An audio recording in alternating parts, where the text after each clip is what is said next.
Kalau kamu beli ayam potong di pasar, mungkin yang kamu pikirkan cuma satu. Yang penting halal, bersih, dan harganya cocok di kantong. Tapi, di balik seekor ayam yang sudah tertata rapi, ada cerita lain yang jarang kelihatan. Cerita tentang kerjasama usaha, pembagian modal, dan juga bagi hasil. Dan disinilah pertanyaannya, dalam bisnis seperti ini, siapa sih yang sebenarnya paling diuntungkan? Pemilik modal, tukang potong, atau semuanya adil bagi untung dan bagi rugi? Di kampus, kita sering belajar bahwa dalam ekonomi Islam ada sistem kerjasama yang disebut syirkah. Teorinya mungkin indah, 2 orang atau lebih bergabung, menyatukan modal dan keahlian, lalu keuntungan dan kerugian ditanggung bersama. Tapi ketika teori itu turun ke lapangan, ke kandang ayam, ke rumah potong ayam, ke warung kecil di pinggir jalan atau pasar, apakah masih seindah itu? Dalam video ini, kita akan menelusuri 2 model usaha peternakan atau pemotongan ayam di Indonesia. Kita akan bedah dalam contoh nyata antara usaha pemotongan ayam basmalah dan usaha peternakan ayam broiler pola kemitraan di Kecamatan Silinda. Dua-duanya sama-sama pakai akad syirkah, tapi cara jalan dan dinamika lapangannya cukup berbeda. Mari kita kupas pelan-pelan. Sebelum masuk ke studi kasusnya, kita rapikan dulu pemahaman dasarnya. Dalam literatur fikih, syirkah secara bahasa berarti al-ikhtilat atau percampuran. Maksudnya bercampurnya harta. Secara istilah, para ulama mendefinisikan syirkah sebagai akad kerjasama antara 2 pihak atau lebih dalam suatu usaha, di mana masing-masing pihak menyumbang modal, keterampilan, atau kepercayaan. Ulama kontemporer juga menegaskan hal yang sama. Syirkah adalah bentuk kerjasama profit and loss sharing, bukan cuma profit sharing. Dalam praktik ini, syirkah punya beberapa bentuk. Namun, yang paling relevan dengan studi kasus yang kita bahas, itu ada syirkah inan dan syirkah abdan atau syirkah amal.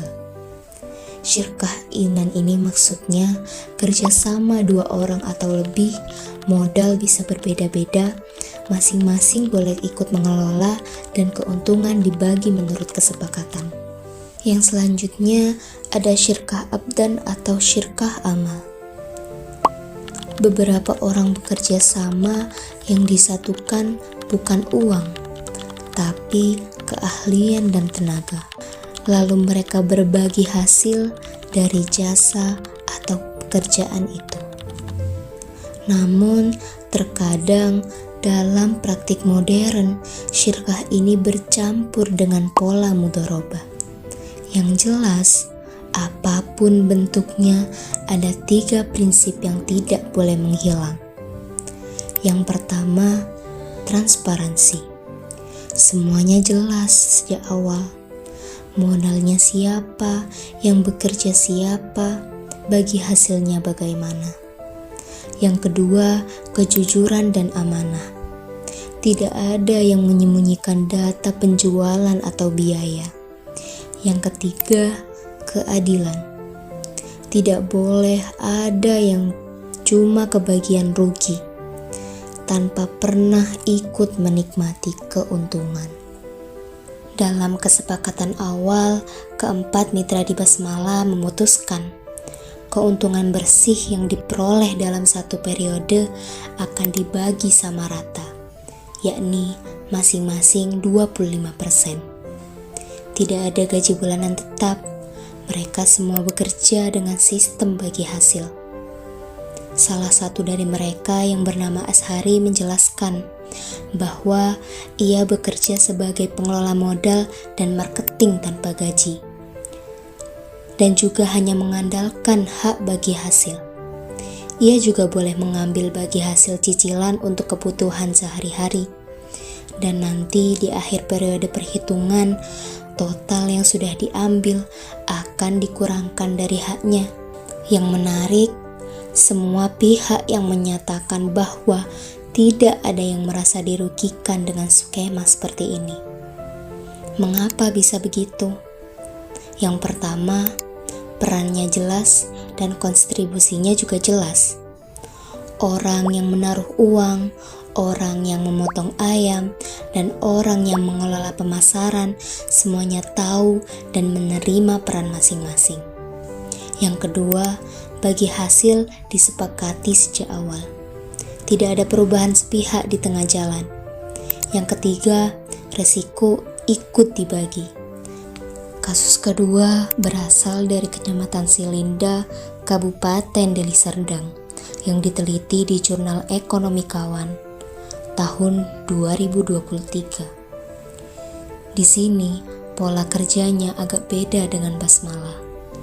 Modelnya adalah kemitraan inti plasma antara PT Karya Semangat Mandiri sebagai inti dan peternak ayam boiler sebagai plasma. Kontribusinya juga berbeda. Peternak menyediakan lahan dan kandang, fasilitas, tenaga kerja, menjaga kualitas ayam, melaporkan perkembangan pemeliharaan, dan menjual hasilnya kembali ke perusahaan. Para peternak menganggap kerjasama ini sebagai syirkah inan, karena ada modal kerja dari kedua belah pihak dan ada kesepakatan bagi hasil. Jadi kalau disederhanakan, Basmalah itu skala lebih kecil. Hubungan antara mitra lebih personal, isi akad dibangun lewat kesepakatan langsung. Kalau Silinda, skalanya lebih besar, melibatkan perusahaan yang banyak peternak, akadnya juga lebih formal dan baku. Kalau kita kaitkan antara Basmalah dan Silinda, ada beberapa pelajaran penting buat calon pengusaha. Syirkah itu bukan cuma label. Nulis kata syirkah di kontrak itu juga belum cukup, karena harus jelas modalnya, transparansi kerjanya, dan pembagian untung rugi juga disepakati bersama. Secara fikih, musyawarah dan ridho itu penting supaya akad syirkah benar-benar mencerminkan keadilan. Jadi teman-teman, dalam sistem syirkah yang sehat itu mudah sekali dipahami.